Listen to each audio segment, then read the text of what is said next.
New South Wales teams to be announced either tonight or tomorrow morning as well. It's such an exciting time of year, and of course it is all exclusive, live and free right here on Nine's Wide World of Sports. Bill, you're going into camp this afternoon. You've got your bags packed. Yep. You're heading to Queensland. What changes this year? What's your plan? Do you change anything up, or do you like to keep it the same? Well, this group they've created a game already. They've created a foundation to their footy, and I think first and foremost, you've got to go and re-earn that. That doesn't just happen again. Those habits don't just automatically transfer, 12 months later. So it's important that they go and re-earn that first and foremost. And then there might be different players in the team, different strengths, different opposition. So that will have some sort of influence over how you play, but how we structure our camp will be very similar, and yeah, really exciting. It's an exciting time of the year for the players, but it's also an exciting time of the year for the people of Queensland. This is their footy team, and they're all pretty keen to hear who's made it, and look forward to the game ahead. Have you spoken to Reece Walsh?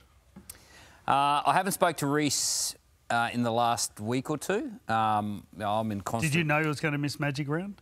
No. He's playing today? He's playing today. Okay. What positions in particular have you been sort of procrastinating about? Well, obviously, when Cameron Munster, hurt himself and he was out, that was something that we had to address. The great thing about some of the positions that there's opportunities around is there's a number of players that are playing to the standard that this footy team's created. The decision will be made tonight, the team will be built tonight, and whoever's selected will certainly have earned their opportunity. Now, you've had a couple of front rowers go down. Flegler, Gilbert, Tino. Yeah. How's it been? Have you had to sort of watch more games and focus a little bit different to in the past when those blokes were sort of available and playing in that standard all the time? How's it been watching those younger blokes come through, or, the blokes you've had your eye on? Yeah, I think that's probably my biggest duty over the first 12 games is actually watch all Queenslanders, and I make sure that I do my role there, and I'm aware of the habits of every Queenslander that's playing in the NRL. It's a position that this group has created a real luxury at the moment. There's been a whole heap of depth, and having a few of the guys go down certainly tests that depth, but there's a number of quality middles that will certainly come into the conversation tonight. What's it like for you today? Because you've got some Queensland teams still to play today. You've got the Broncos in action, yep. The Dolphins are Titans, in action, the Titans Warriors as well. Is that a bit of a nerve-wracking situation that it has been left to the very last day?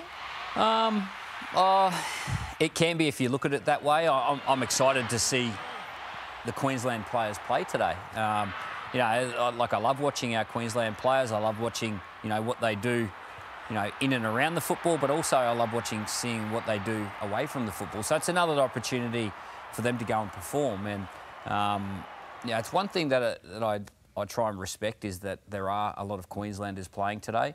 To go and announce teams and announce players and all that prior to the conclusion of today's games I think it's unfair on the players playing today. So I'm looking forward to watching those guys go around, and what will be will be.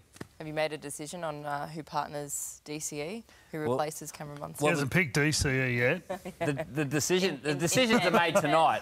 Have I got a thought? Of course I've got a thought. I'm a human like everyone else. Everyone else has got their thoughts, and I'm no different. But, we'll sit down with Darren Lockyer and G. Miles tonight, and the final decision will be made. It'll be Didden. Didden? Yeah, he deserves it. What's he like, Gino? We see a lot of Lockyer, obviously, through Channel 9. Yeah. Gene Miles was an incredible player in his time. Yeah. What's he like? Don't see much of him. Well, the one thing that Gene Miles understands is the character of an Origin player. And, I do a lot of the work, a lot of the research and watching video. What is the character of an Origin player? People at home want to know, what is the character of an Origin player? Well, I think it's certainly toughness. Someone who's willing to hang in there, be resilient, and the way that we look at things is you want to represent the Queensland people and the traits of the Queensland people. And, you know, we see our Queensland people as being tough, resilient. They look after each other. And that's how we want to play our footy. And I think that's why the Queensland people resonate with their footy team. All right, what about New South Wales? Who are we picking in the halves? Who's available? How would you know who's available at the moment? We spoke earlier in the show. It's all new combinations, all new players. So there's probably 2 or 3 field positions, maybe 4 field positions where you can nail how you want to play in your plays and work in your combinations. Whoever's playing in the halves has to be fit and ready to go first trainings. You cannot have anyone sitting out till captain's run or later in the week. So does that put a line through Nico Hines? Well, if Nico's calf, if he can't train, and same as Cody, if Cody's calf isn't that great and he can't train till later in the week, you've got to put huge question marks over it. Jerome Luai's performance last night, I thought he played outstanding at 7. It's most an advantage that they've got a new coach because there's a lot of injuries at the moment. So the blokes who go in there that have been there in the past, it'll be new to them. It'll be something new to them, a new coach, a new voice, a new message. So all the blokes actually, I know combinations have been there in the past, but all of them will be hearing a new coach's voice. So everything will be new, and I think that'll be an advantage given there's so many injuries. So if you choose Luai at 7, do you then lean towards Matt Burton at 6 because of their history together? Once again, they're left side dominant players. Luai's a left footer, plays on the left side, same as Cody, left footer. Burton plays on the left side. Look, I'm sure there'd be no problem playing the other side, but it's a little bit unfamiliar for him. Once again, Luke Keary probably comes into real contention. And Keary can play number 7. He's won a Clive Churchill doing it in the grand final. First off, you've got to understand how Madge wants the team to play, and once he works out how he wants to play, is who he picks.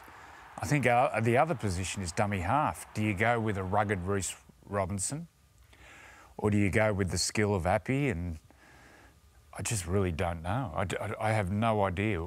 The one thing you've got to do, which has been shown over the first 12 weeks, is you need someone to be able to cover outside backs. You know, at the moment, there's a lot of blokes who are pulling up lame, a lot of wingers, a lot of centres, a lot of fullbacks, halves. So you'd probably carry a Burton on the bench, maybe? Yeah, absolutely. He really comes into play. He covers nearly all of those positions. And if you've got a Stephen Crichton there as well, that nearly covers every position in your back line. So I think that sort of nearly guarantees Burton a spot. And then the other one, is just picking... Who would you pick, half and 5'8"? At the moment... If you had to pick right now. If I had to pick right now, I'd pick Luke Keary and Jerome Luai. Yeah, I think I'm the same.